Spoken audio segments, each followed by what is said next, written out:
कश्मीर के जंगल में तरह तरह के पक्षी रहा करते थे। उनमें से किसी भी पक्षी का कोई घर नहीं था, सिर्फ पिंकी चिड़िया का एक बड़ा सा घर था। पिंकी चिड़िया को अपने बड़े से घर पे बड़ा घमंड था। हर रोज वो अपने घर को देखते हुए खुद से कहती है, वारे पिंकी, तेरी किस्मत, तेरा घोंसला कितना बड़ा है। इस पूरे जंगल में तेरे साथ का घोंसला किसी भी पक्षी का नहीं। अरे साथ का तो दूर की बात, किसी पक्षी का कोई घोंसला ही नहीं है। एक दिन जब पिंकी चिड़िया खुद से बातें कर रही होती है तो दूर टुनटुनी चिड़िया उसकी बातें सुनकर खुद से कहती है, ये पिंकी चिड़िया को तो बहुत ही घमंड है अपने घोंसले पर। खैर मुझे इन सब बातों से क्या। अब जब हम सब पक्षी जंगल में बंटी भैया की बर्थडे पार्टी कर रहे हैं तो मैं जाकर पार्टी की दावत पिंकी चिड़िया को भी दे आती हूँ। आखिर को हम सब एक ही जंगल में रहते हैं। ये कहकर टुनटुनी चिड़िया पिंकी चिड़िया के पास जाती है और कहती है, कैसी हो पिंकी? अरे मैं तो बहुत बढ़िया हूँ और अपने घोंसले में खुशपाश रहती हूँ। तुम सुनाओ? हाँ मैं भी ठीक हूँ। असल में हम सब पक्षियों ने बंटी भैया की बर्थडे पार्टी करने का सोचा है। तुम भी अगर हमारी पार्टी में आओगी तो हमें बहुत खुशी होगी। लेकिन टुनटुनी, तुम में से तो किसी का घोंसला ही नहीं है, फिर पार्टी कहाँ करोगे? हम सब ने जंगल में ही पार्टी करने का सोचा है। हम जंगल में टेबल और चेयर लगाकर खूब हल्ला गुल्ला करने का सोच रहे हैं। इसीलिए तो मैं तुम्हें भी दावत देने आई हूँ। सुनो टुनटुनी, मेरी मानो तो तुम सब पक्षी अपने पैसे ज़ाया करने की बजाय उन पैसों से अपना घर बना लो। और हाँ सुनो, मैं गरीबों की पार्टियों में शिरकत ही नहीं करती। पहले अपना घोंसला बनाओ और फिर मुझे दावत देने के लिए आना। ऐसा मत बोलो पिंकी, क्या खुशियों पर सिर्फ उनका हक है जिनके घोंसले होते हैं? हाँ हाँ टुनटुनी, तुम ठीक समझी हो। और देखो, तुम्हें तो पता है ना कि मैं गरीब पक्षियों के मुंह नहीं लगती, इसलिए बेहतर है कि तुम यहाँ से चली जाओ। टुनटुनी चिड़िया उदास मन के साथ वहाँ से चली जाती है और एक जगह उदास बैठ जाती है। उसे उदास देखकर कालू कौवा वहाँ आ जाता है और कहता है, क्या हुआ है टुनटुनी? तुम तो सब पक्षियों को पार्टी की इनविटेशन देने गई थी, फिर यहाँ पर मुंह फुलाए क्यों बैठी हो? फिर टुनटुनी चिड़िया रोते हुए कहती है, दोस्त, मैं अभी पिंकी चिड़िया के पास होकर आ रही हूँ। पिंकी ने हम सब पक्षियों का बहुत मजाक उड़ाया है और वो कहती है कि हम सब पक्षी बहुत गरीब हैं, हमारे पास रहने को घर नहीं और हमारा खुशियों पर कोई हक नहीं है। देखो टुनटुनी, तुम रो नहीं। तुम्हें तो पता है ना कि पिंकी चिड़िया को अपनी अमीरी का बहुत गुरूर है, इसलिए वो तुम्हें ऐसे पक्षियों की बातों का बुरा नहीं मनाना चाहिए। मैं जानती हूँ दोस्त, लेकिन क्या करूँ, पिंकी चिड़िया की बातें सुनकर मेरा दिल भर आया था। है टुनटुनी, छोड़ो सारी बातों को, आओ पार्टी की तैयारी करते हैं।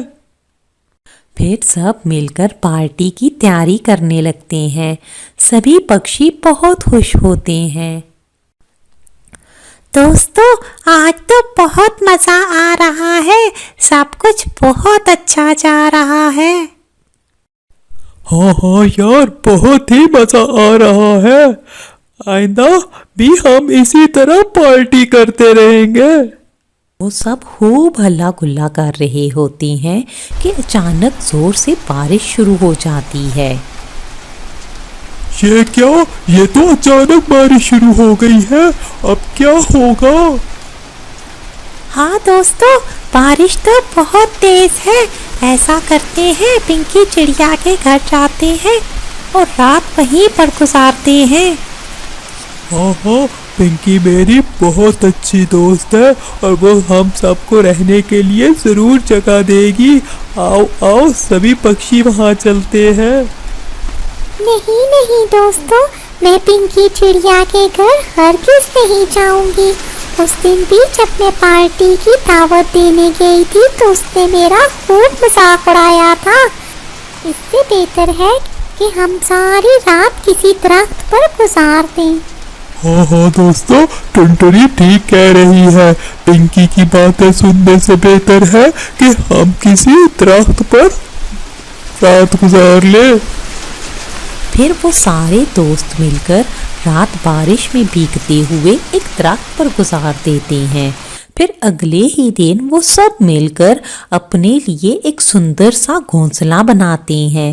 फिर सब मिलकर उसमें खुशी खुशी रहने लगते हैं।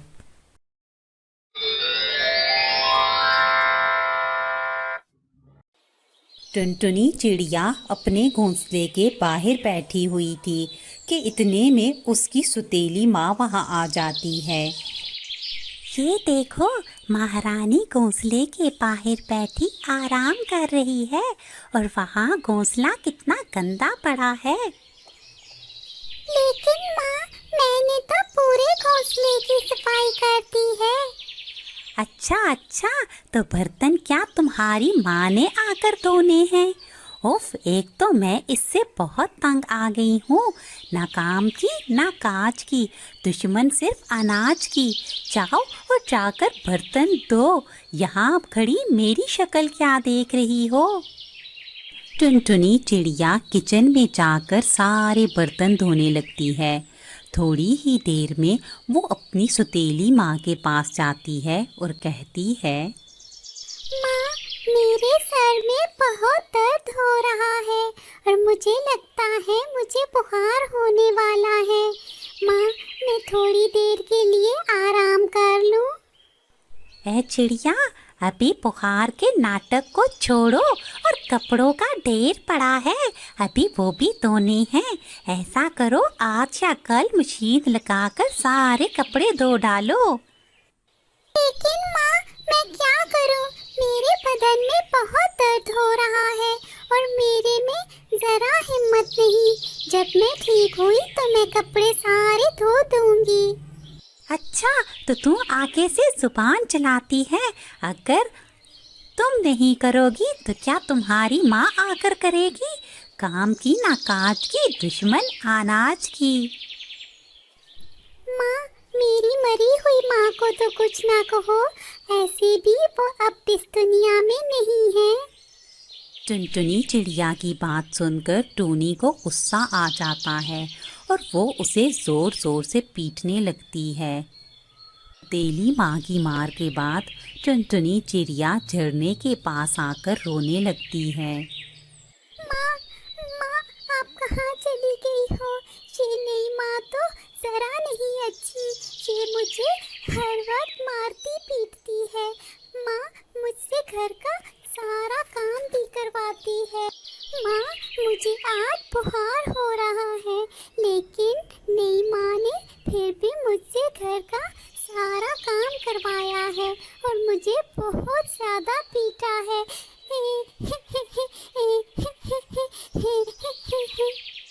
रात होते ही टूना चिड़ा भी घर आ जाता है, जिसे देखते ही टूनी चिड़िया कहती है, देखो जी, टुनटुनी को मेरे और आपके लाड प्यार ने बहुत ज़्यादा बिगाड़ दिया है। अब तो ये बात भी नहीं सुनती और झूठ बोलती है। सारा सारा दिन ये घर से गायब रहती है। टूनी बेटा, ये मैं क्या सुन रहा हूँ? तुम तो बहुत ही खुशनसीब हो कि तुम्हें इतनी अच्छी माँ मिल गई है। फिर भी तुम उनके साथ बदतमीजी करती हो और उनकी बात नहीं मानती। लेकिन पापा, नई माँ जरा नहीं अच्छी। वो मुझसे घर का सारा